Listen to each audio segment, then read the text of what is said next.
Excel umphefumulo wethu uxanelwe wena. Singahlala phansi abazalwane sifunde izwi lenkosi. Isitulo esiphambi kwakho usigcwalise. Ungabi positulo esingenamuntu apha phambi kwakho. Osiyeke nje. Sinyuke sigcwalise isitulo ngegama lenkosi Yesu. Wena olalelwa izidalwa, wena olalelwa, wena olalelwa naifana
Marko chapter 16 verse number 15. Maskawuleza kubathandekayo. Verse 15. Isihloko uYesu uzibonakalisa kubafundi abalishumi nanye. Wathi ke kubo, hambani niye kulo lonke ihlabathi, nizivakalise indaba ezimnandi kulo lonke eliliweyo. Lowo ukholwayo nivakalise indaba ezimnandi kulo lonke kulo lonke elimiweyo. Ukuvakalisa indaba ezimnandi akuthi noma abantu bazakholwa bonke siyevana, kodwa umsebenzi wethu ukusivakalisa indaba ezimnandi kulo lonke elimiweyo. Ibe seyisithi ivesi engasezansi, lowo ukholwayo ukuthi abakholwayo ababaninzi. Ababalinganga abantu abakholwayo. Xa kufika kwendawo yokukholwa kuthiwa abo bakholwa, kuthiwa lo okholwayo. That means le ndaba yokukholwa ipersonal yakho. Lo okholwayo, ngoba singena kwi-salvation okukholwa. Siyevana, singena okukholwa kwi-salvation. Asijoyini, yeva, yasijoyini, asingene entweni seyakho, siyakholwa. Lakubani ithethwe ilizwi funeke sibe ngabakholwayo. Ukukholwa ke xa sichaza incwadi yamaHebhere chapter 11 verse 1 izawuthi ukukholwa kukukholosa ngezinto ezingabonakaliyo ezithethiweyo. Wena ukholose ngezo zinto ongazibonayo.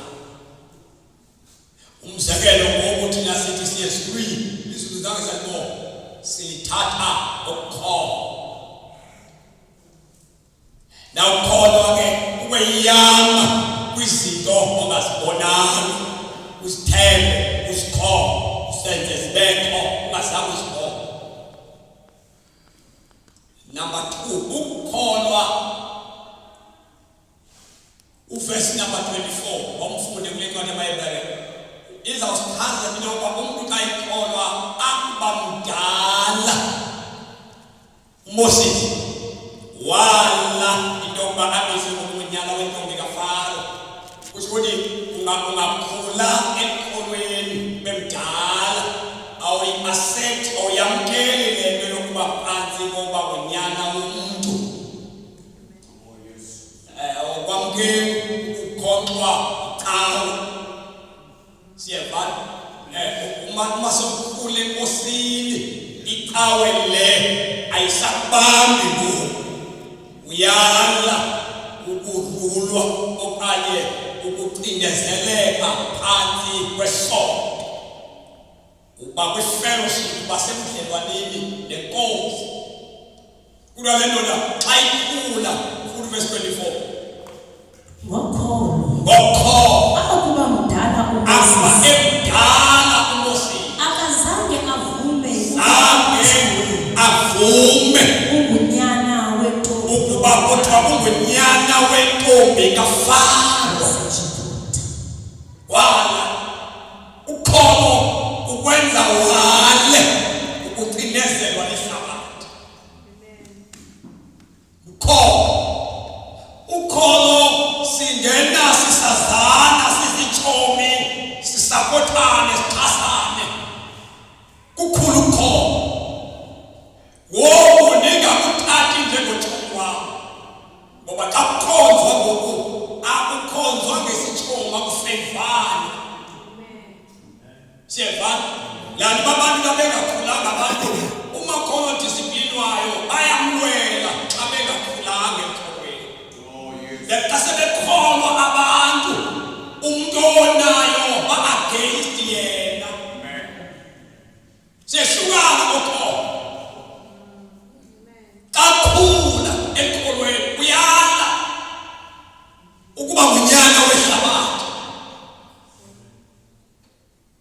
Ukholo xa lukhula asisakhonzi ngokwazana, ngokuqhelana. Sesikhonza ngokwabantwana bakaThixo. Ithi loo nto kuba xa omnye ephosa ishwi eligqwetha simlungisiswa lukholo singena kuthenga buso bamntu senziwe lukholo. Abazali basindiswa kodwa ikharetha isimilo esisabo asiphambili.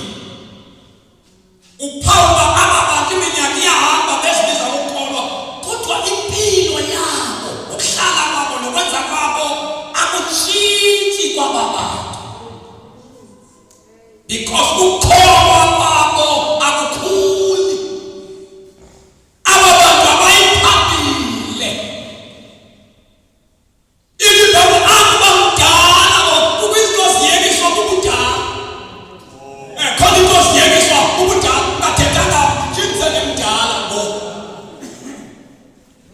ansasifanelanga izinto zanemdala ukuba imeko yomdala usazithanda zona izinto ezi kodwa kukwi-age othi xa ufike kuyo uthi no man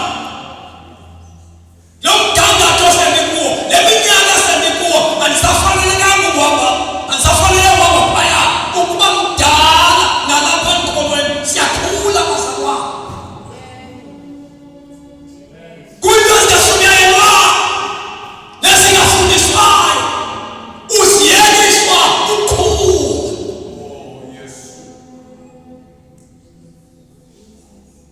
Ilibane aba mdala akukho mntu amxelelayo wathi wena mosisa uzalwa yintombazana because of faith. His faith ukholo wakhe lamxelela into yoba lo akakuzali. Ilibane by faith nothi ngokwaziswa ngabazali bakhe nothi ngokuxelelwa ngabantu by faith nothi ngokukholwa kukanina noyise by his faith.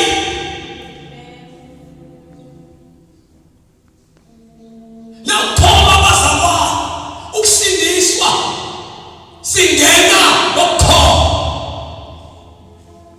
Na ukholwa kwabo kufuneka lukhule. Sometimes sisiphume kuzo zokuqala xa usafika athetha ngazo uPetro xa ithetha chapter 1 chapter 1 Peter chapter 2 verse number 1 eyala abazalwane abafikayo ezithi uPetro uyazithetha yahlukanani noqhubu nazo zonke ziyazibanga uPetro. Ezi zinto zizinto zabantu abafikayo ekholweni. When you grow in faith ukhula ekholweni asilindelekanga ezi zinto.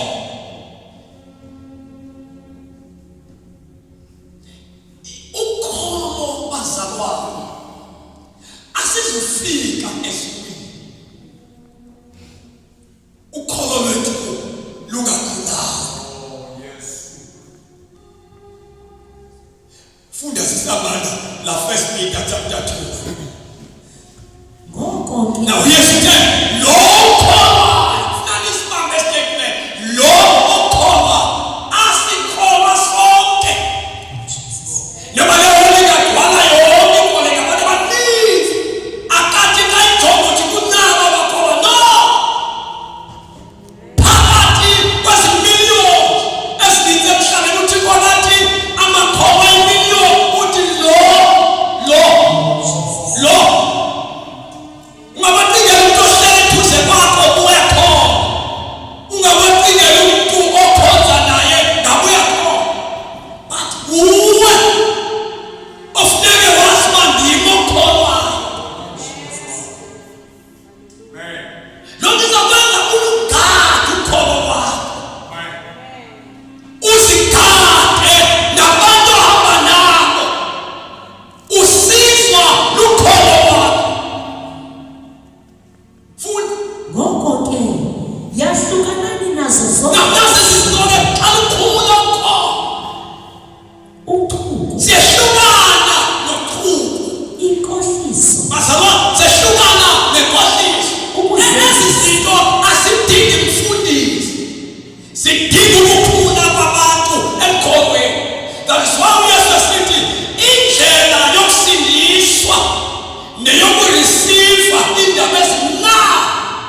ubanegama lokusindiswa but ungasenabo ubudlelwane noThixo. Sidlelana noThixo ngokukholwa. Yahlukanani ke noqhubu nekhohliso ukuzenzisa nokuzenzisa nomoya ngoba ziyafumaneka ezi zinto kubantu abalahleke ukukholwa.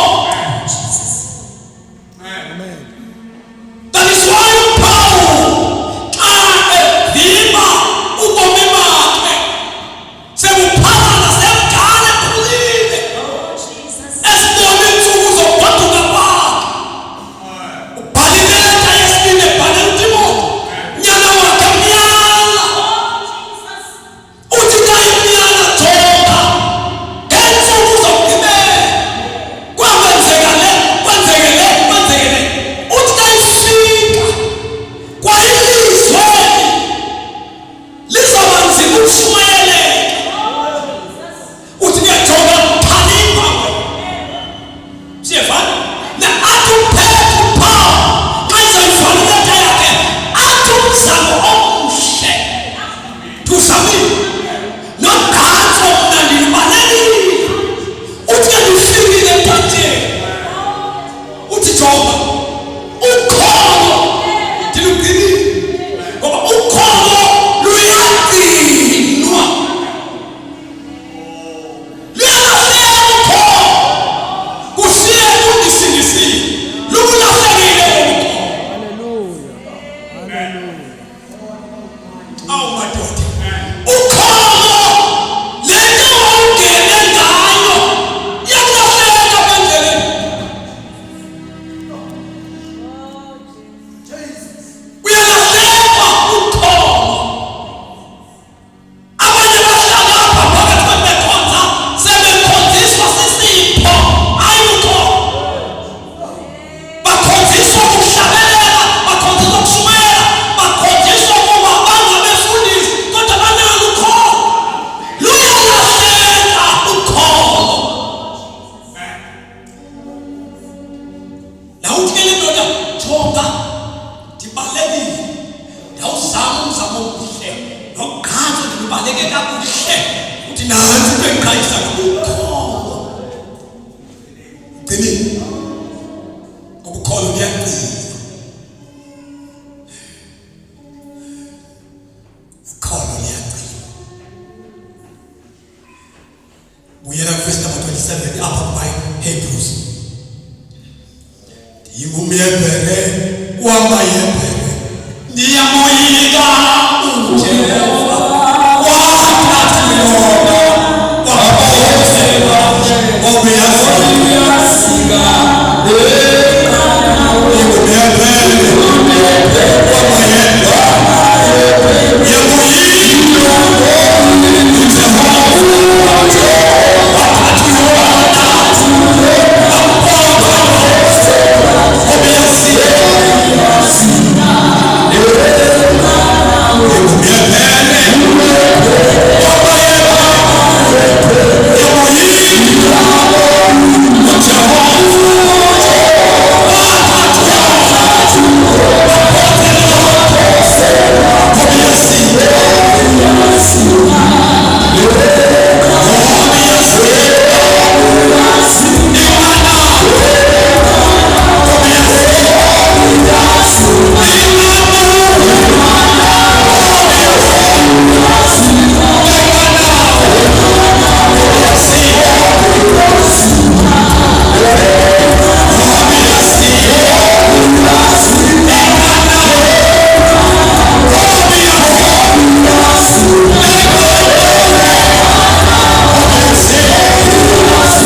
ayikho inqanawe engaziyo, akho cawe equiet. So uma ithemba lakho lisecaweni useqinile kakhulu. Akho cawe engashayikwayo kubo. So usecawe usenqanawe lengethuka nani.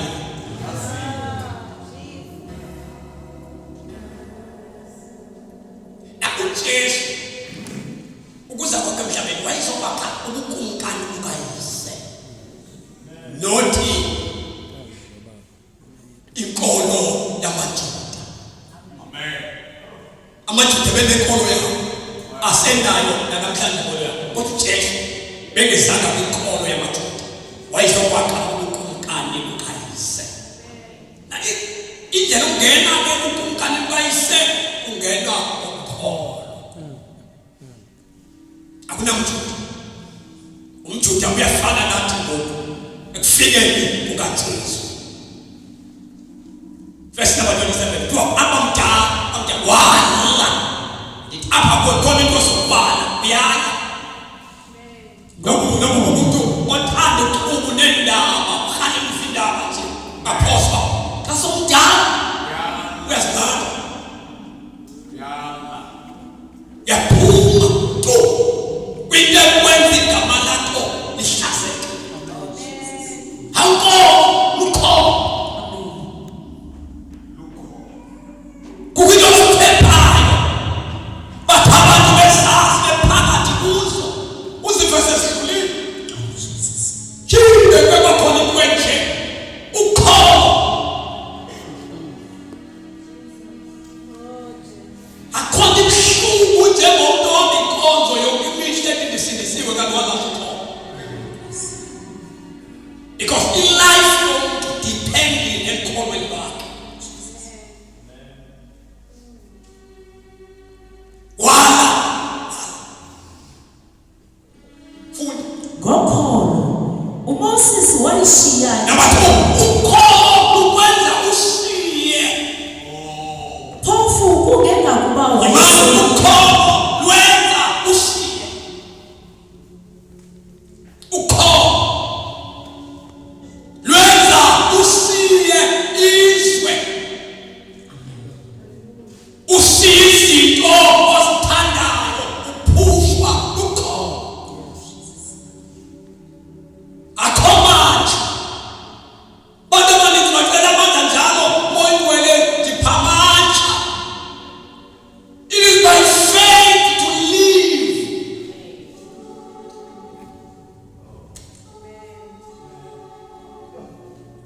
So ukungakholwa kwabantu noma bebaninzi kangakanani besithi Yesu, kodwa ukungakholwa kwabo kwenza basindiswe kodwa baphile nezwe idala. Wala nomzamo walishiya izwe laseYiputa ekulo uMoses. Walishiya ehleli nabantu baseYiputa badala wemka emizwa uThixo edibana naye eMidiyani nje wayeselesiye izwe eseseYiputa. Because God is not willing. Akanamdla uThixo wokuthetha nomuntu ongekalisiyi izwe. It is by faith. Look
uthetha naye abethetha ufika sesazi egazi kodwa umuntu okhomayo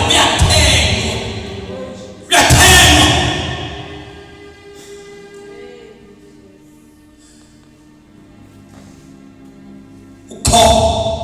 uyela kuncwadi kaMarko sesiyathandaza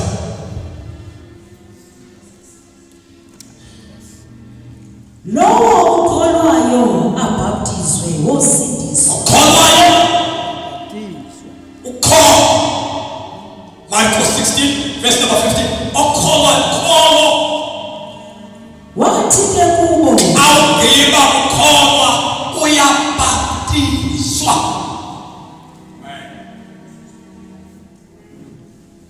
ndifuna sijonge ke le ncwadi yamaroma chapter 5 verse number 1 siselapha kule ncwadi sizothandaza